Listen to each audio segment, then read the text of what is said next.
6ஆம் அதிகாரம் வசனம் 5. அப்பொழுது வம்ச அட்டவணைகளை பார்க்கிறதற்கு நான் பிரபுக்களையும் அதிகாரிகளையும் ஜனங்களையும் கூடிவர செய்ய என் தேவன் என் மனதிலே ஒரு எண்ணத்தை உண்டாக்கினார். முந்தி வந்தவர்களின் வம்ச அட்டவணை புஸ்தகம் அப்பொழுது எனக்கு அகப்பட்டது. அதிலே எழுதியிருக்க நான் கண்டது என்னவென்றால், அங்கு நான் நிறுத்த விரும்புகிறேன். 52 நாளுக்குள்ள நெகேமியா இந்த இடத்துல ரொம்ப அற்புதமான ஒரு கர்த்தருடைய தெய்வீகமுள்ள ஊழியத்தை செய்து முடித்திருக்கிறதை 6ஆம் அதிகாரத்தில் நான் உங்களுக்கு கடந்த 2 வாரமாக சொல்லிக் கொண்டு வருகிறேன். ரொம்ப சிறப்பான விதத்தில் நெகேமியா அவருடைய கர்த்தரால் அருளப்பட்ட கட்டட வேலையை முடித்திருந்தாலும் நெகேமியாவுடைய உள்ளத்திலே அடியேன் சந்தோஷமா இருக்கிறதை காணாமல் இருக்கிறேன். அதற்கான காரணத்தை உங்களிடத்திலே போன வாரத்திலே அடியேன் துவக்கி வைத்தேன். எனதான் கட்டட வேலை சிறப்பாக முடித்திருந்தாலும் யூதர்கள் ஜனங்கள், தம்முடைய ஜனங்களாகிய யூதர்கள் இன்னும் மாறாமல் இருக்கிறார்கள். யூதர்களுக்குள்ளாக இன்னும் புறஜாதிகளுக்கு அடுத்த சுபாவங்களும் நடவடிக்கைகளும் புறஜாதிகளுக்கு அடுத்த செயல்களையும் கற்றுக்கொண்டு புறஜாதிகள் போலவே அவர்கள் நடந்து கொண்டு போய் கொண்டிருக்கிறார்கள். நாளுக்கு நாள் யூதர்கள் யெகோவா தேவன் தம்மை அறிமுகப்படுத்தின அவரை குறித்தாவது அவருடைய நியாயப்பிரமாணத்துக்கு அடுத்த காரியங்களை கற்றுக்கொண்டு அவருடைய பாதையிலே போகாமல் இந்த யூதர்கள் சுற்றுப்புறத்தில் இருக்கிற புறஜாதிகளுடைய பழக்க வழக்கங்களை கற்றுக்கொண்டு அதன்படி அவர்கள் ஆகிறதை நெகேமியா பார்க்கும் பொழுது அவருக்கு சிறப்பான ஊழியம் வெற்றிகரமாக செய்து முடித்திருந்தாலும் அவர் மனதிலே அவருக்கு சமாதானம் இல்லை. ஆகையாலோ நெகேமியா 2 காரியத்தை செய்ய விரும்புகிறார். 1, கட்டப்பட்ட அந்த மதிலுக்கு பாதுகாப்பு கொடுக்க வேண்டும். வெளியில் இருக்கிற விரோதிகள் உள்ள நுழையக்கூடாது எந்த விதமான காரணத்தோடு கூட. 2வது, உள்ள இருக்கிற யூதர்கள் கர்த்தர் பக்கம் திரும்ப வேண்டும். இந்த 2 வேலையை அவர் செய்கிறார். வெளியில் இருக்கிற புறஜாதிகள் உள்ள நுழையக்கூடாது, உள்ள இருக்கிற யூதர்கள் கர்த்தர் பக்கம் திரும்ப வேண்டும். இந்த 2 விஷயத்தை அவர் செய்யும் வரைக்கும் அவருக்கு சமாதானம் இல்லை. என்னதான் பார்க்க கட்டட வேலை முடித்து ஜனங்கள் இவரை புகழத்தக்கதாக இருந்தாலும் அவருக்கு உள்ளத்திலே பிரியமே இல்லை. ஆகையால் 2 விஷயம் நடக்கிறது. கட்டப்பட்ட மதிலை காக்கத்தக்கதாக உண்மை உள்ள ஒரு நல்ல தன்னை போலவே கர்த்தருக்கு பயந்த ஒரு ஊழியக்காரன் கர்த்தர் அவருக்கு கொடுக்கிறார். 7:2 வாசிக்கிறேன். நான் என் சகோதரனாகிய ஆனானியையும் அநேகரை பார்க்கிலும் உண்மை உள்ளவனும் தேவனுக்கு பயந்தனுமா இருந்த அரண்மனை தலைவனாகிய அனனியாவையும் எருசலேமின் காவல் விசாரணைக்கு ஏற்படுத்தினேன். இப்படி அவர் கட்டின அந்த மதிலை காக்கத்தக்கதாக வெளித்தில் இருக்கிற எந்த விதமான விரோதிகள் உள்ள நுழையாதபடிக்கு அந்த ஒரு கட்டட வேலைக்கு உண்மையான ஊழியக்காரர் கிடைத்தார். ஜனங்கள் கர்த்தர் பக்கம் திரும்பத்தக்கதாக இன்னொரு ஊழியக்காரும் கிடைத்திருக்கிறாரு நெகேமியாவுக்கு. அந்த ஊழியக்கார் யார் என்று பார்க்கும் பொழுது 8ஆம் அதிகாரம் வசனம் 1. ஜனங்கள் எல்லாரும் தண்ணீர் வாசலுக்கு முன்னாக வீதியிலே ஒருமனப்பட்டு கூடி கர்த்தர் இஸ்ரவேலுக்கு கற்பித்த மோசையின் நியாயப்பிரமாண புஸ்தகத்தை கொண்டு வர வேண்டும் என்று வேதபாரகனாகிய எஸ்ராவுக்கு சொன்னார்கள். கர்த்தர் அண்டையிலே ஜனங்களை திருப்புவதற்கு ஒரு ஊழியக்காரர் இருக்கிறார், எஸ்ரா. மதிலை காக்கத்தக்கதாக ஒரு நல்ல சேவகனும் ஊழியக்காரனும் நெகேமியாவுக்கு கிடைச்சார். அவருடைய பேரு அனனியா. இவருக்கு ரொம்ப ஆறுதல் இப்பதான் நெகேமியாவுக்கு உண்டா இருக்கிறது. மதிலை காக்கத்தக்கதாக உண்மையான ஒரு ஆளை வச்சு கர்த்தர் நெகேமியாவுக்கு அறிமுகப்படுத்தி இருக்கிறார், நியமித்தாயிடுச்சு. 2வது, இப்போ ஜனங்களை கர்த்தர் பக்கம் திருப்பத்தக்கதாக நெகேமியாவுக்கு இன்னொரு ஊழியக்காரர் கிடைச்சிருக்கிறாரு, எஸ்ரா. இதுக்கு முன்னாடி எஸ்ரான்ற பேர் வரவே இல்லை. அடுத்து ஜனங்களை எப்படி எஸ்ரா மூலியமாக ஜீவ வார்த்தையை ஜனங்கள் கேட்கத்தக்கதாக திசை திருப்ப வேண்டும், அந்த ஒரு விஷயத்துல இப்போ நெகேமியா தலையை ஒடிச்சிட்டு இருக்கிறார்.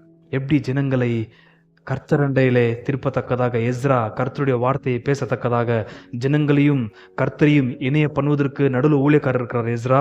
ஆனால் ஜனங்களை எந்த காரணத்தை கொண்டு நான் இந்த ஜனங்களை கர்த்தருடைய சத்தத்தை கேட்கத்தக்கதாக கொண்டு வருவது என்று ஆலோசித்துக் கொண்டிருக்கும் பொழுது நெகேமியாவுக்கு கர்த்தர் ஒரு திட்டத்தை கொடுக்கிறார், ஒரு எண்ணத்தை கொடுக்கிறார். அதோடு தான் நான் போன வாரத்திலே முடித்தேன். 1 thought, 1 thinking. ஒரே ஒரு சின்ன ஆலோசனையை கொடுக்கிறார். ரொம்ப அற்புதமான அந்த ஆலோசனை. அந்த ஆலோசனை வைத்து 2வது திட்டத்தையும் நெகேமியா முடித்து அப்புறம்தான் அவர் அர்டக்சஸ் என்று சொல்லப்படுகிற சக்கரவர்த்திக்கு தன்னுடைய வேலையை துவக்கத்தக்கதாக ரிப்போர்ட் செய்வதற்கு போகிறார். ஏனென்றால் 5ஆம் அதிகாரத்தில் யூதர்கள் தங்களுக்குள்ளே வட்டிக்கு பணத்தை கொடுத்து வட்டி கொடுக்க முடியாது என்று அவர்களுக்கு தெரிந்திருந்தும் அவங்களுடைய வயல்களை அபகரித்து வீடுகளை அபகரித்து அவங்க வீட்டில் இருக்கிற இளவயது பெண்களையும் பசங்களையும் அடிமைகளாக கொண்டு போய் கொண்டிருக்கிறார்கள் யூதர்களுக்குள்ள இருக்கிற அதிகாரிகள். இது புறஜாதிகள் அவர்களுக்கு செய்தது. ஆகையால் யூதர்கள் புறஜாதிகளை போல மாறு வருகிறது எஸ்ராவுக்கு ஜீர்ணிக்க முடியாத ஒரு விஷயம். திருப்ப 6ஆம் அதிகாரத்துல பார்க்கும் பொழுது இந்த யூதர்கள் சுற்றுப்புறத்தில் இருக்கிற கவர்னர்ஸ் என்று சொல்லப்படுகிற அதிகாரிகளுக்கு தங்களுடைய பெண்களை கொடுப்பது நிமித்தமாக, அவங்களுடைய பெண்களை எடுப்பது நிமித்தமாக திருமணத்தை முன்வைத்து உடன்படிக்கை செய்து கொண்டு வருகிறார்கள். ஆகையால் ஜனங்கள் மாற வேண்டும். ஜனங்க மாத்தாம போனதை ஆனால் மறுபடியும் கர்த்தர் இந்த மதிலை இடிக்கவும், மறுபடியும் ஆயிரக்கணக்கான ஆட்கள் பாபிலோனிலிருந்து வந்த யூதர்களை தேவன் மறுபடியும் சிட்சித்து சிதறடிக்கப்படுத்தவும் புறஜாதியிலிருந்து ஒரு ராஜாவை கொண்டு வருவது நிச்சயம் என்று நெகமியாவுக்கு நன்றாக தெரியும். இயேசுநாதருடைய தீர்க்கதரிசன வார்த்தையின்படி நிறைவேறினது AD 70வது ஆண்டுல. மறுபடியும் கர்த்தர் எருசலேமை முத்திக போட்டு இன்னைக்கு வரைக்கும் எருசலேமுக்கு நேஷனாக கொடுக்கப்பட்டிருந்தாலும் தேவாலயம் இல்லை. நெகமியாவுக்கு நன்றாக தெரியும். இந்த ஒரு லட்சணத்துல மாத்திரம் விட்டு போனா இன்னும் சில ஆண்டுகளுக்குள்ளாக, சில நாட்களுக்குள்ளாக ஜனங்கள் மறுபடியும் கர்த்தருடைய பார்வைக்கு அராஜகங்களை செய்து யூதர்கள் புறஜாதியோட மோசமான கட்டத்திற்கு போய் கர்த்தர் மறுபடியும் மதில் இடிக்கவும், மறுபடியும் இந்த ஜனங்களை சரியாக கொண்டு போகத்தக்கதாக அவர் நீதியின் கிரியை நடப்பிப்பார் என்று நெகமியாவுக்கு நன்றாக தெரிந்தது. ஆகையால் பண்ண வேலையில் அவருக்கு திருப்தி இல்லை. ஜனங்கள் மாறல. ஜனங்களுடைய மனசை, எண்ணங்களை கர்த்தர் பக்கம் திருப்பணும். என்ன செய்யறது அதுக்கு என்று அவர் ரொம்ப தூக்கம் இல்லாமல் சிந்தித்துக் கொண்டிருக்கும் பொழுது கர்த்தருடைய ஒரு சிந்தை அவருக்கு ஏற்படுகிறது. 7ஆம் அதிகாரம் வசனம் 5. அப்பொழுது வம்ச அட்டவணைகளை பார்க்கிறதற்கு நான் பிரபுக்களையும் அதிகாரிகளையும் ஜனங்களையும் கூடி வர செய்ய என் தேவன் என் மனதிலே ஒரு எண்ணத்தை உண்டாக்கினார். 7ஆம் அதிகாரத்தை அப்படியே மேலோட்டமா சொல்லி 8ஆம் அதிகாரத்தை இன்னைக்கு அறிமுகப்படுத்தி நான் முடிச்சிடுவேன். இன்ட்ரெஸ்டிங்கான ஒரு விஷயம் தான் இன்னைக்கு சொல்ல விரும்புகிறேன். அவர் சிந்தித்துக் கொண்டிருக்கும் பொழுது ஒரு அட்டவணை என்று சொல்லப்படுகிற ஜீனியாலஜி ஸ்க்ரால் கிடைக்குது அவருக்கு. அந்த ஒரு ஸ்க்ரால், அட்டவணை என்று சொல்லப்படுகிற அந்த ஒரு ஸ்க்ரால், அந்த ஒரு வம்ச வரலாறு எதுன்னு பாத்தீங்கன்னாக்கா 537 சைரஸ் 92 வருஷத்துக்கு முந்தி நடந்த சம்பவம். அது அங்க சொல்லப்படுகிற அட்டவணை 92 வருஷத்துக்கு முன்னாடி நடந்த சைரஸ் என்பதான அந்த சக்கரவர்த்தி யூதர்களை முதல் முறை அமைச்சர் பாருங்க, ஜெருபாபல் கூட. நீங்க எஸ்ரா புஸ்தகம் வாசிக்கும் பொழுது 2ஆம் அதிகாரத்துல சம்பவம் சொல்லப்படுது. அந்த 2ஆம் அதிகாரத்துல இருக்கிற அதே ஜீனியாலஜியை அப்படியே 7ஆம் அதிகாரத்துல கீழே கொடுக்கப்பட்டிருக்கும். அதெல்லாம் இப்போ வாசிக்க நேரம் இல்லை, நீங்க அதை மேட்ச் பண்ணி பார்க்கலாம். 2ஆம் அதிகாரத்துல அங்க நடந்த சம்பவம் எஸ்ரா புஸ்தகத்துல அப்படியே இந்த இடத்துல 7ஆம் அதிகாரத்துல அந்த அட்டவணை அவர் கையில கிடைக்கத்தக்கதாக கர்த்தர் நெகமியாவுடைய மனசை ஃபர்ஸ்ட் அங்க திருப்புறாரு. ஜனங்களுடைய மனதை கர்த்தர் பக்கம் திருப்பு என்று ரொம்ப தீவிரித்து கொண்டிருக்கிற நெகமியாவுக்கு எப்படிதான் இது கொண்டு போறது எஸ்ரா கிட்ட என்று எஸ்ரா இருக்கிறாரு. ஆனா ஜனங்கள் ரெடியா இல்லை கேட்கறதுக்கு. எஸ்ரா கடந்த 14-15 வருஷம் அங்கதான் இருக்கிறாரு. கேட்க ஆளுங்களுக்கு மனசு இல்லை. எப்படி ஜனங்களை திசை திருப்புவது? ஆகையால் அந்த ஒரு ஜீனியாலஜி நெகமியா கருத்துல கிடைக்குது. யார் மூலியமா கிடைச்சிருக்கலாம்? யார் மூலியமா இல்ல, எஸ்ரா மூலியமா தான். ஏன்? அவர் ஒரு ஸ்கிரைப், வேத பாரகர், காப்பி பண்ணுகிறவர், நியாயப்பிரமாணத்தை பத்திரமா காக்குறவர், செமினாரை ரன் பண்ணுகிறவர். அவர் ஜக்காருடைய அப்பா இடோ என்று சொல்லப்படுகிற புஸ்தகம் நாம் பார்த்து முடித்தோம். அவர் செமினார் டீன். அவர் பாபிலோன்ல. எதற்காக அந்த பழைய லிஸ்ட் கிடைச்சு தெரியுமா? அந்த பழைய லிஸ்ட் படி ஃபர்ஸ்ட் எருசலேம்ல வசித்து கொண்ட ஆட்களுடைய வம்ச வரலாறின்படியே ஜனங்கள் எருசலேம்ல இப்ப வாழ வேண்டும். ஏனென்றால் வசனம் 4, பட்டணம் விஸ்தாரமும் பெரிதுமாய் இருந்தது, அதற்குள்ளே யார் இல்லை, ஜனங்கள் கொஞ்சமாய் இருந்தார்கள், வீடுகளும் கட்டப்படவில்லை. எருசலேம் மதில் கட்டப்பட்டிருந்தாலும் ஜனங்கள் அதுக்குள்ள இல்ல. ஜனங்கள் எங்க இருக்கிறாங்க? யூதயா வெளியே இருக்கிறாங்க. ஆகையால் தேவாலயத்துக்கு வரோ, கர்த்தருடைய நியாயப்பிரமாணத்தை கேட்கவோ ஜனங்களுக்கு மனம் இல்லை. 8ஆம் அதிகாரத்துல பார்க்கும் பொழுது குறிப்பிட்ட பண்டிகைகளை நெகேமியா தான் துவக்கி வைக்கிறாரு. என்னத்தான் 516 தேவாலயம் கட்டப்பட்டிருந்தாலும், 60-70 வருஷத்துக்கு முன்னாடி தேவாலயம் கட்டப்பட்டிருந்தாலும் கர்த்தருடைய பண்டிகைகள் அனுசரிக்காமல் இருக்கப்படுகிறது. தேவாலயத்தில் என்றால் மதில் இருக்கவில்லை. ஏனென்றால் ஜனங்கள் அங்க எருசலேம்ல வாழவில்லை. ஜனங்கள் எல்லோரும் யூதயா முழுக்க சிதறி வாழ்ந்து கொண்டிருந்தார்கள். ஏன்னா அவங்களோட வயல்கள் இருந்தது, அவங்களுடைய பிசினஸ் இருந்தது. ஆகையால் தான் அவர்கள் பொறுஜாதிகளுடைய அதிகாரிகளுடைய அதிகாரத்தின் உதவி தேவைப்பட்டது. ஃபர்ஸ்ட் அந்த ஜீனியாலஜி எடுக்கிறார். எனக்கு ஏன் இதை நான் சொல்ல வரேனாக்கா, எஸ்ரா புஸ்தகத்துல ஜனங்கள் எல்லோரும் எருசலேமுக்கு கூடி வந்ததும், நெகேமியா ஜனங்களை கூடி வர செஞ்சதும் ஒரே மாதம், ஒரே டேட்டு, ஒரே நாள். அங்கதான் ஒரு பெரிய வெளிப்பாடு கர்த்தர் நெகேமியாக்கு வைத்திருக்கிறார். நீங்க பொதுவாக பார்க்கும் பொழுது இந்த ஒரு அட்டவணையை வைத்து என்ன சாதிக்கணும்னு இருக்கிறாரு. அந்த அட்டவணையை முடிவு எடி முடிக்கிறோமா? 7ஆம் அதிகாரம் கடைசி வசனம் 73. ஆசாரியரும் லேவியரும் வாசல் காவலாளரும் பாடகரும் ஜனங்களில் சிலரும் நிதனீமியரும் இஸ்ரவேலர் அனைவரும் தங்கள் தங்கள் பட்டணங்களில் குடியேறினார்கள். அங்கே முடிச்சிருங்க. எஸ்ரா இங்க வரல வச்சு எஸ்ரா திருப்பிக்கங்க. எஸ்ரா 2க்கு திருப்பிட்டு கடைசி வசனம் அடி முடிது பாருங்க. அட்டவணை அப்படிதான் கிடைச்சிருக்கு. எஸ்ரா 2 வசனம் எழுது வாசிக்கிறேன். ஆசாரியரும் லேவியரும் ஜனங்களில் சிலரும் பாடகரும் வாசல் காவலாளரும் நிதனீமியரும் தங்கள் தங்கள் பட்டணங்களிலும் இஸ்ரவேலர் எல்லாரும் தங்கள் தங்கள் பட்டணங்களிலும் குடியேறினார்கள். புரிஞ்சுதா? அப்படிதான் முடிஞ்சுது அது. ஆனால் எந்த மாதத்தில் அவர்கள் அங்க காலெடுத்து வைத்தார்கள் தெரியுமா? 7ஆம் அதிகாரம் கடைசி வசனம், கடைசி பகுதி. 7ஆம் மாதமான போது இஸ்ரவேல் புத்திரர் தங்கள் பட்டணங்களில் இருந்தார்கள். எந்த மாதத்தில் அவர்கள் அவங்கவுங்க பட்டணத்தை போய் செட்டில் ஆனாங்க? 7வது மாதம். எப்போ? 536 92 வருஷத்துக்கு முன்னாடி நடந்த சம்பவம். மதில் எப்ப கட்ட முடிஞ்சது தெரியுமா? 6ஆம் அதிகாரம் வசனம் 15. அப்படியே அலங்கமானது 52 நாளைக்குள்ளே கட்டப்பட்டு எலூல் மாதம் 25ஆம் தேதியிலே முடிந்தது. எது எலூல் மாதம்? எலூல் மாதம் இஸ்ரவேலுடைய சேக்ரெட் கேலண்டர், சிவில் கேலண்டர் 2 இருக்கும். அந்த சேக்ரெட் கேலண்டர், அதாவது தேவன் கொடுத்த கேலண்டர், அந்த சேக்ரெட் கேலண்டர்ல எலூல் என்று சொல்லப்படுகிற மாதம் எந்த மாதம் என்றால் 6வது மாதம். எந்த தேதி? 25ஆம் தேதி. 6வது மாதம் 25ஆம் தேதி ஒட்டுமொத்த வேலையும் முடியுது. 7ஆம் மாதம் வர்றதுக்கு இன்னும் எவ்வளவு நாள் இருக்குது கேப்? எலூல் மாதம் 25ஆம் தேதி ஒட்டுமொத்த வேலை முடிஞ்சது. 52 நாளுக்குள்ள கட்டட வேலை முடிச்சு அந்த மதில் வேலையை முடிச்சிட்டாரு. அடுத்த மாதம் 7ஆம் மாதம். 7ஆம் மாதம் வருவதற்கு இன் பிட்வீன் எவ்வளவு நாள் இருக்குது? ஒரு மாதத்தில் எவ்வளவு நாட்கள்? 30 தான். இவருடைய கேலண்டர் வேறு 30, 31, 28 வராது, 30 தான். ஸோ எவ்வளவு நாள் கேப் இருக்குது? 25லேருந்து அடுத்த மாதம் 1ஆம் தேதி போவதற்கு 7வது மாதம் 5 to 6 days. அந்த 6 நாளுக்குள்ள அவர் ஃபர்ஸ்ட் மதில காக்கத்தக்கதாக அந்த கமாண்டர் நியமிக்கிறாரு. கரெக்டா 7வது மாதம் 1 தேதியிலே அங்க யூதர்கள் எப்படி கூடி வந்தார்களோ அதே சம்பவம் தான் 8ஆம் அதிகாரத்துல நமக்கு நடக்கிறதை பார்க்கலாம். 8ஆம் அதிகாரம் 1-2 வாசிக்க கொஞ்சம் கவனிங்க. ஜனங்கள் எல்லாரும் தண்ணீர் வாசலுக்கு முன்னான வீதியிலே ஒருமனப்பட்டு கூடி கர்த்தர் இஸ்ரவேலுக்கு கற்பித்த மோசேயின் நியாயப்பிரமாண புஸ்தகத்தை கொண்டு வர வேண்டும் என்று வேத பாரகனாகிய எஸ்ராவுக்கு சொன்னார்கள். 2. அப்படியே எந்த மாதம்? 7ஆம் மாதம் 1 தேதியில் ஆசாரியனாகிய எஸ்ரா நியாயப்பிரமாணத்தை புருஷரும் ஸ்திரீகளும் கேட்டு அறியத்தக்க அனைவருமாகிய சபைக்கு முன்பாக கொண்டு வந்து, எந்த மாசத்துல கொண்டு வராரு? அப்போ 6வது மாதம் 25, 7வது மாதம்ன்றது வந்து டிஸ்ரி, 6வது மாதம் எலூல். எலூல் 25ஆம் தேதி கட்டட வேலை முடிஞ்சது. 7வது மாதம் 1ஆம் தேதியில 8ஆம் அதிகாரத்தின் சம்பவம். அந்த 8ஆம் அதிகாரத்தின் சம்பவமும் கட்டட வேலை முடிஞ்சும் நடுவில் அவருக்கு கெச்சிந்த என்ன? அட்டவணை, ஜீனியாலஜி.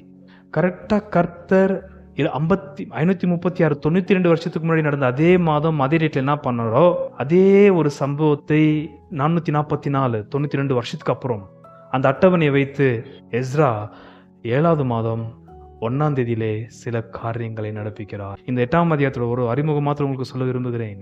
இந்த 7வது மாதத்தில் இருக்கிற பண்டிகைகள் தெரியுமா? அதுக்கப்புறம் எஸ்ராவோட போயிட்டு நான் வர விரும்புகிறேன். மொத்தம் எவ்வளவு பண்டிகைகள் யூதர்களுக்குள்ளாக? பாஸ் ஓவர், பஸ்கா பண்டிகை, அன்லெவன் பிரெட், புளிப்பில்லா பண்டிகை, ஃபர்ஸ்ட் ஃப்ரூட், முதல் கனியின் பண்டிகை, வீக், பெந்தகோஸ்த் பண்டிகை, the festival of trumpet blowing, எக்கால பண்டிகை, த டே ஆஃப் அட்டோன்மெண்ட், பாவ நிவாரண நாள். அதுக்கப்புறம் கடைசியில் வர பண்டிகை வந்து டேபர்னாக்கல், கூடார பண்டிகை. இந்த ட்ரம்பட் எக்கால பண்டிகை, அதுக்கப்புறம் வந்து த டே ஆஃப் அட்டோன்மெண்ட், பாவ நிவாரண நாள், அதுக்கப்புறம் வந்து இந்த கூடார பண்டிகை. இந்த 3 பண்டிகை எங்க வருது தெரியுமா? எந்த மாசத்துல? 7வது மாசம். கர்த்தர் ஏதோ ஒரு விஷயத்தை நெகேமியாவுக்கு வெளிப்படுத்தி இருக்கிறார். நெகேமியா நோக்கம் என்ன? ஜனங்களை கர்த்தருடைய சத்தத்திற்கு திசை திருப்ப வேண்டும். ஏன்? ஜனங்கள் சன்பலாத், டொபியா, சுற்றுப்புறத்திருக்கிற புறஜாதிகளுடைய சத்தத்திற்கு அவங்களுடைய மனதை சம்பூர்ணமாய் திசை திருப்பி வைத்திருக்கிறார்கள். அவங்களுடைய கடிதங்களை வாங்கி வாங்கி வாசித்து வாசித்து அவர்களுக்கு அடிமைகளாகி இருக்கிறார்கள். அதனால் அவர்களும் நுழையாதபடிக்கு உண்மையான தேவ பயம் உள்ள ஒரு நல்ல அனன்யா என்று சொல்லப்படுகிற புருஷனை மதிலை காக்கத்தக்கதாக கமாண்டராக வைத்தார். அவங்க உள்ள வரக்கூடாது. வெளித்து சரிக்கப்பட்ட யூதர்கள் எல்லோரும் உள்ள வர வேண்டும். இருக்கிற யூதர்கள் நேரா கர்த்தருடைய சத்தத்திற்கு அவர்கள் செவி சாய்க்க வேண்டும். எப்படி ஜனங்கள் இப்படி கூடி வந்து இது கர்த்தருடைய வார்த்தைக்கு செவி சாய்க்க வேண்டும் என்று அவருடைய மனசில் தோன்றுகிற காரியம். சத்தியத்தை பேசுவதற்கு பயங்கரமான ஒரு ஊழியக்காரர் இருக்கிறார், பேரு எஸ்ரா. ஸோ இந்த 7வது மாதத்துல 3 பண்டிகை. 7வது மாதம் ஃபர்ஸ்ட் டேல எக்கால பண்டிகை, the festival or feast of trumpet. 10ஆம் தேதி பாவ நிவாரண பண்டிகை, த டே ஆஃப் அட்டோன்மெண்ட். 15லிருந்து 22 வரைக்கும் கூடார பண்டிகை. இந்த 3 பண்டிகை இதோட நீங்க தெரிஞ்சிச்சுனாக்கா 8ஆம் அதிகாரம் 9ஆம் அதிகாரம் உங்களுக்கு தெளிவா புரிஞ்சிடும் என்ன ஆயிருக்குது ஜனங்களுக்குள்ள என்று. ஓகே, ஸோ 7ஆம் தேதி முதல் தேதியில் என்ன பண்டிகை? ட்ரம்பட், எக்கால பண்டிகை. எக்காலத்தை ஊத வேண்டும். அவர்கள் 7ஆம் தேதி 92 வருஷத்துக்கு முன்னாடி 536ல் யூதர்கள் 7வது மாதம் 1ஆம் தேதியில வந்து என்ன செய்தார்கள்? எஸ்ரா 3:1, இஸ்ரவேல் புத்திரர் பட்டணங்களிலே குடியேறி 7ஆம் மாதமான போது ஜனங்கள் ஏகோபித்து எருசலேமிலே கூடினார்கள்.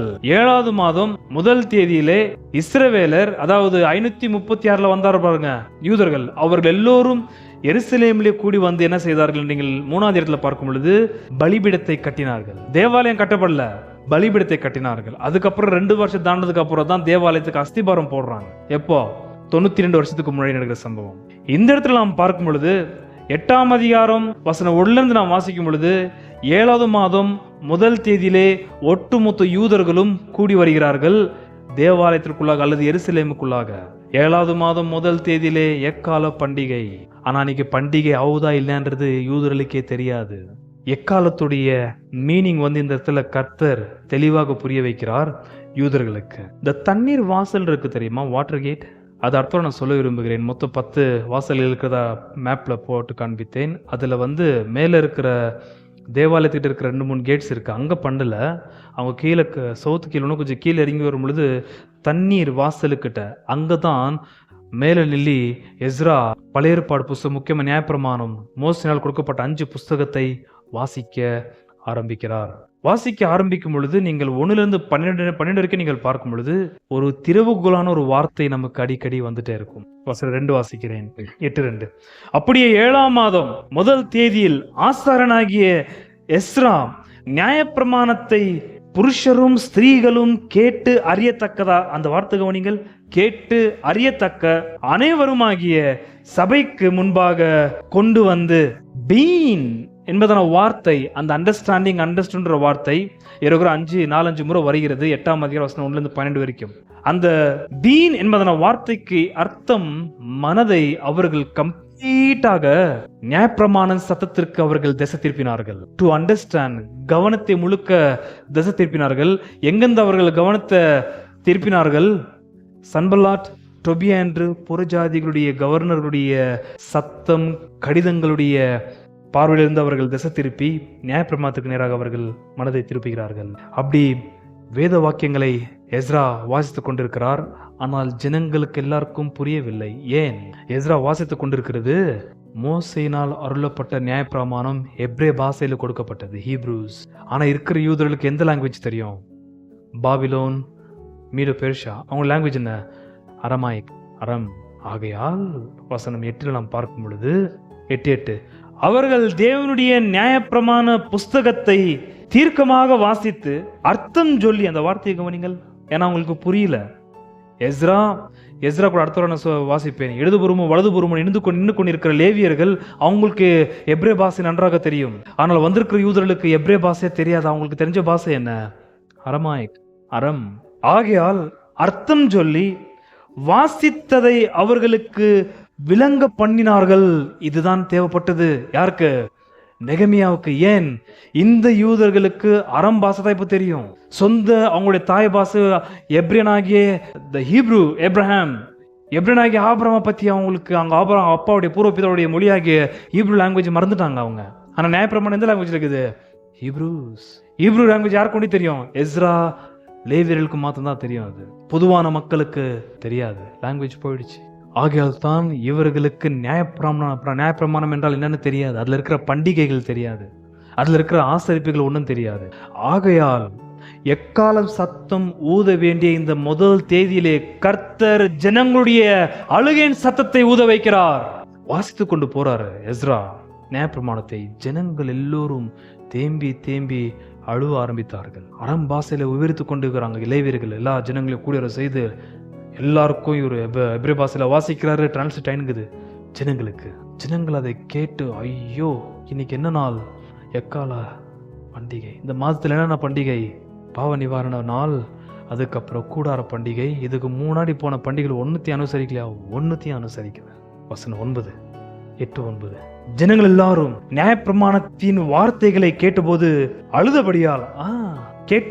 அழுதபடியால் திரிஷாதா எண்ணப்பட்ட நெகமியாவும் வேத பாரகனாகிய எஸ்ரா என்னும் ஆசாரியனும் ஜனங்களுக்கு விலக்கி காட்டின லேவியரும், பாருங்க, விலக்கி காட்டினது யாரு? டிரான்ஸ்லேட் பண்ணி யாரு? லேவியர்கள்.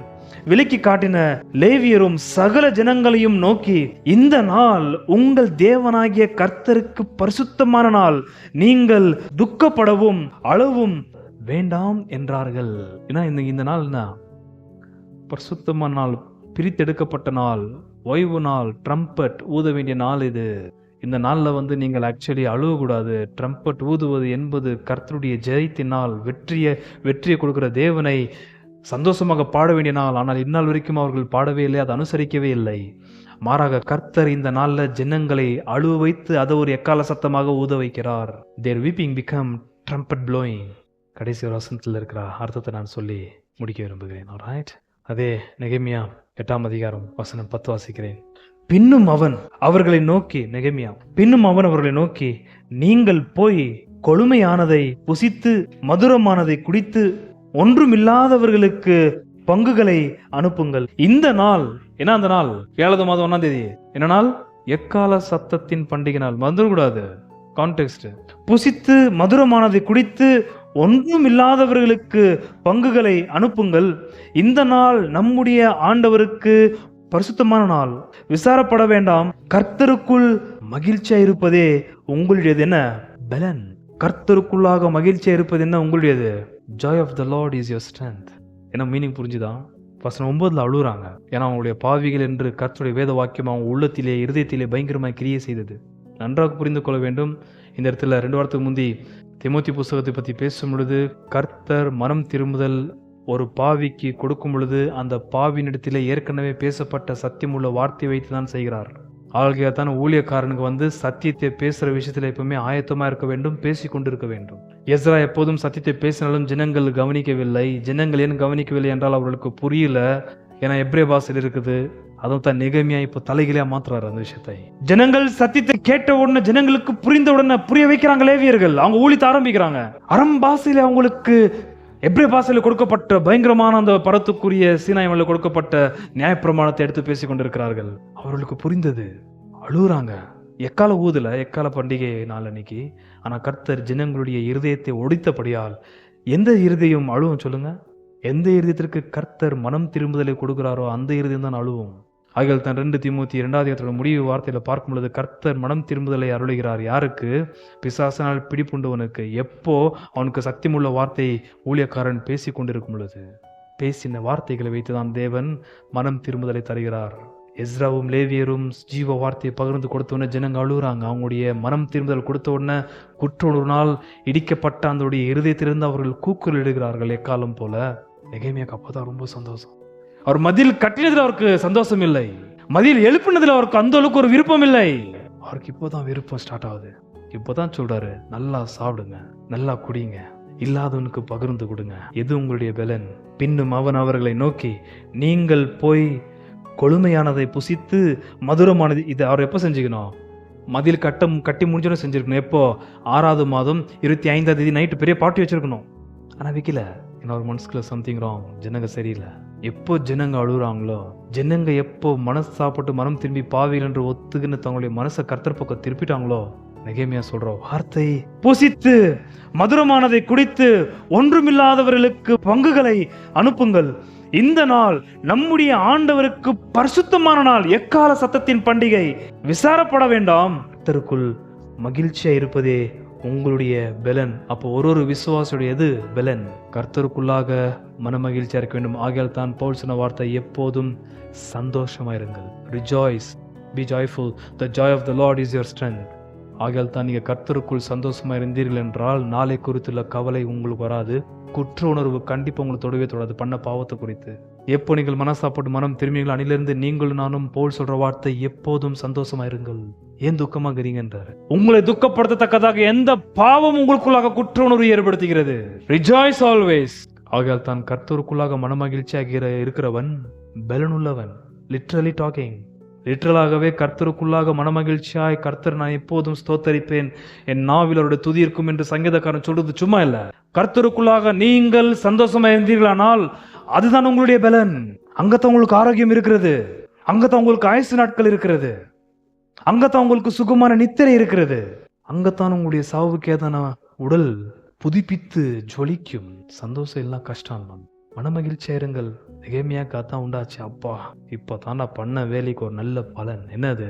ஜனங்கள் மனசாப்பட்டு அழுது கர்த்தர் பக்க திசை திரும்பினார்கள். ஆகையால் பாவங்கள் மாற கழுவப்பட்ட விசுவாசிகளே, மனஸ்தாப்பட்டு எந்த பாவத்தை விட்டு வந்தீர்களோ அந்த பாவத்துக்கிட்ட போகாம இருக்கிற விசுவாசிகளே, போனீங்கன்னா இந்த மாதிரி இப்போ எக்கால போல நீங்க அழுவ வேண்டியதாக இருக்கும். கர்த்தர் உங்களுக்கு மனம் திரும்புதலை கொடுத்தால், நீங்கள் அந்த பாவம் படிநாடி போகாவிட்டால் நீங்கள் துக்கமா இருப்பது உங்களுடைய சரீரத்தின் அழிவு சீக்கிரமா வருவதற்கு நீங்களே வழி வகுத்து கொடுக்குறீங்க. Why are you so sad? உங்களுடைய பலன் கர்த்தருடைய மனமகிழ்ச்சி. கர்த்தருக்குள்ளாக நீ சந்தோஷமா இருக்கிறது உன்னுடைய பலன். என்னுடைய பலன் கர்த்தருக்குள்ளாக நான் சந்தோஷமா இருக்க வேண்டும், குதூகலமா இருக்க வேண்டும், ஆனந்தமா இருக்க வேண்டும். ஏன் ஆத்மா சஞ்சலப்படுகிறது? ஏன் இருதயம் பதட்டமாவது? ஏதாவது பழைய பாவங்களை குறித்து அறிக்கையிடாமல் நீங்கள் மனதில் வைத்துக் கொண்டிருக்கிறீர்களா? பாவங்களை மூடி வைத்திருக்கிறீர்களா? பாவங்களை மறைக்கிறவன் வாழ்வடையான். அறிக்கையிட்டு கர்த்தர்கிட்ட அழுது புலம்பி அதை வெளியே தள்ளி விட்டுருணும். தள்ளினதுக்கு அப்புறம் தேவாவினர் உங்களுக்குள்ள கொடுக்கிறது ஆண்டவராகிய இயேசுநாதருடைய சந்தோஷம், பாவ மன்னிப்பின் சந்தோஷம். இந்த வீட்டுக்கு ரட்சிப்பு வந்தது என்று ஜக்கியோட வீட்டில் கர்த்தர் சொல்லும்போது ஜக்கியோ குத்தூகல மாட்டான். நாளை தனியா குத்துறேன் நான். ஜாய். எந்த சம்பவமும் உங்களுக்கும் எனக்கும் ஆண்டு கொடுத்த சமாதான சந்தோஷம் எடுக்காது, பாவம் தவிர. பாவம் தான் அது எடுக்கும். வியாதி ஆகட்டும், வெளியத்தில் எடுக்கிற எந்த குழப்பங்களாகட்டும், நீங்கள் நானும் பாவம் செய்யாமல் இருக்கும் வரைக்கும் நமக்குள்ள கர்த்தர் கொடுத்த சமாதானமும் சந்தோஷத்தை எடுக்க பிசாசு கூட அதிகாரம் இல்லை. நீங்கள் நானும் பாவம் செய்தால்தான். வீட்டில் குழப்பம் இருக்குது, அந்த குழப்பம் இருந்தால் அது உங்கள் சந்தோஷத்தை கெடுத்துருதான். வீட்டில் அசமாதானம் இருக்குது, அசமாதானம் இருந்தால் அது உங்கள் சந்தோஷத்தை கெடுத்துருதான். அதை மன ரீதியில் ஹேண்டில் பண்ணணும், சரி செய்யணும், அதை கையாளணும். அதோடு போட்டு துக்கம் அடைகிற அளவுக்கு நம்முடைய பாவம் தான் காரணமாக இருக்குமே தவிர பாவத்தை தவிர வேறு எந்த விஷயமும் நமக்கு கர்த்தருடைய சந்தோஷத்தை தூரப்படுத்துவதற்கு வாய்ப்பில்லை. அறியாமையில் நம்ம அப்படி போயிடுவோம். ஆனால் கர்த்தருக்குள்ளே நீங்கள் சந்தோஷமாக இருந்தீர்களானால் அதுதான் உங்களுடைய ஆரோக்கியம், அதுதான் உங்களுடைய சுகம், அதுதான் உங்களுடைய நிம்மதி, அதுதான் உங்களுடைய சரீரத்தில் கொடுக்குற ரொம்ப பெரிய ஒரு எனர்ஜி. பாசிட்டிவ் எனர்ஜி, நெகட்டிவ் எனர்ஜிலாம் சில பேர் அந்த ரீல் விட்டுங்குவாங்க. அது முக்கியமாக கிறிஸ்தவர்கள் அது கற்றுன்னு இருக்கிறாங்க. எனக்குள்ள ஒரு பாசிட்டிவ் எனர்ஜி இருக்குது. என்ன அது? என்னை சூழ்ந்த நெகட்டிவ் எனர்ஜி எங்கே இருக்குது? இது இந்த மந்திரவாதிங்க யூஸ் பண்ற வார்த்தை. Christian have only one energy, that is rejoice in the Lord. கிறிஸ்துவுக்குள்ளாக நீங்கள் சந்தோஷமா இருக்கிறது தான் உங்களுடைய எனர்ஜி. ஆக்சுவலி கிறிஸ்துவுக்குள்ளாக சந்தோஷமா இருந்தீங்களானால் அதுதான் உங்களுடைய பலன். ரொம்ப தெளிவா பேசுறாரு. இது புதிய ஏற்பாடுடைய ரொம்ப பெரிய தாத்பரிய கடைசி வாசம் 10. பின்னும் அவன் அவர்களை நோக்கி, நீங்கள் போய் கொழுமையானதை புசித்து பாருங்க, சாப்பிடுங்க. Why are you sad? துக்கமாக இருந்தால் பசி உண்டாகாது. சண்டே காலைல உங்களுக்கு சொன்னது போல தாவீதுடைய குழந்தை சாவ போறதை கண்டு அவனுக்கு பசி எடுக்கல. 7 நாள் ஏன் சாப்பிடாம போங்க. பின்னும் அவன் அவர்களை நோக்கி, நீங்கள் போய் கொழுமையானதை புசித்து மதுரமானதை குடித்து ஒன்றுமில்லாதவர்களுக்கு பங்குகளை அனுப்புங்கள்.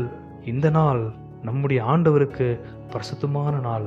கர்த்தர் கொடுக்கிற ஒரு கிருபை நிறைந்த பரிசுத்தம் உள்ள நாளை நாம் அவருக்குள்ளாக சந்தோஷமா அனுசரிக்க வேண்டும். அந்த நாளை கடந்து போக பண்ண வேண்டும். இந்த நாள் கர்த்தருடைய பரிசுத்தமுள்ள நாள். விசாரப்பட வேண்டாம். கர்த்தருக்குள் மகிழ்ச்சியா இருப்பதே உங்களுடைய ரியல் ஸ்ட்ரென்த். நீங்கள் நானும் கர்த்தருக்குள்ளாக சந்தோஷமா இருக்க வேண்டும். எந்த சம்பவமும் உங்க சந்தோஷத்தை கெடுக்க நீங்க முட்டாள்தனம் இடம் கொடுக்க கூடாது. அந்த சம்பவம் நடந்தாக்க நாயனத்துக்கு தூங்காம வரும். இந்த சம்பவம் நடந்தாக்க நாயனத்துக்கு அழுதுன்னு காரணம். அது எனக்கு ஆண்டவர் கொடுத்த சந்தோஷம். நான் என்ன ஆண்டவருக்குள்ளாக சந்தோஷமா இருக்கிறதுக்காக தான் அந்த சந்தோஷம் அவர் தராரு. பரலோகத்துக்குரிய சந்தோஷம் அது. அவரை துதிக்கிறதுக்காக கொடுக்குறாரு, அவரை பாடுறதுக்காக தராரு, அவரை நேசிக்கிறதுக்காக கொடுக்குறாரு, அவரை லவ் பண்ணுவதற்காக கொடுக்குற சந்தோஷம் அது எனக்கு. இந்த உலகத்தின் காரியங்கள் சம்பவங்கள் ஏன் கெடுக்குது? இக்னோரன்ஸ், முட்டாள்தனம்.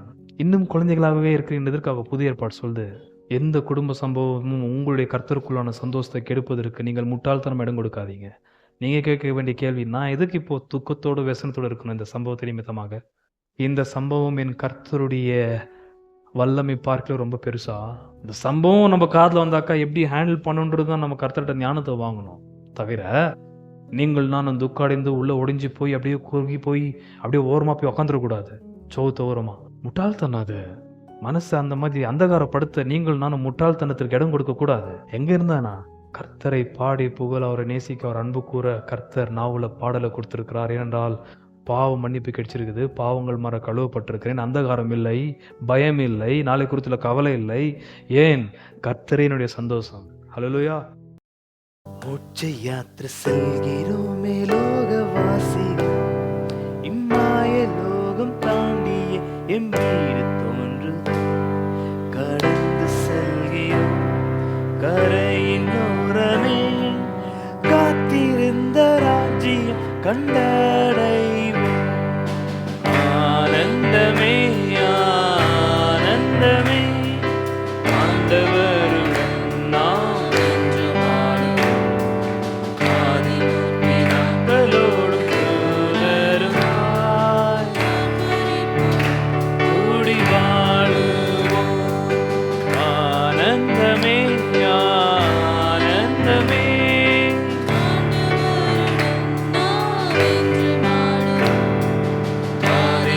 ஆதிமுத்தினாக்களோடும் தூதருமாய்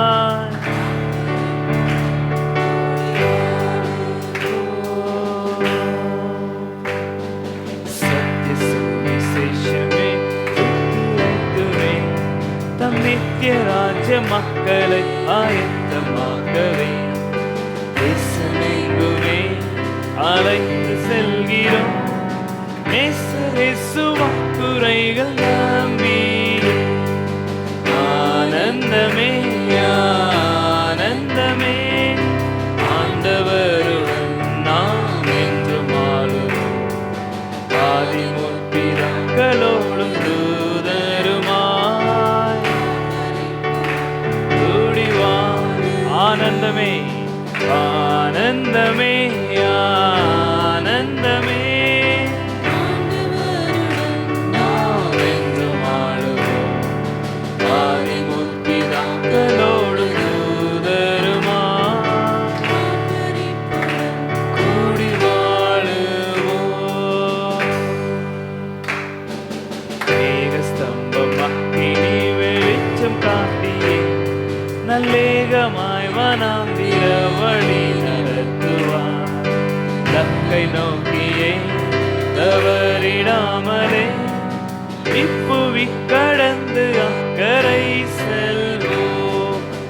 ஆனந்தமே ஆனந்தமே,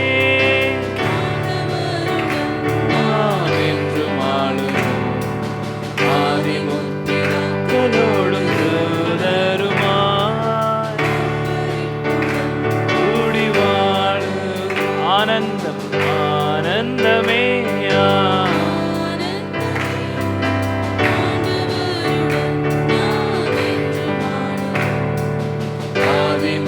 ஆதிமுத்திராக்களோடும் தூதருமாய்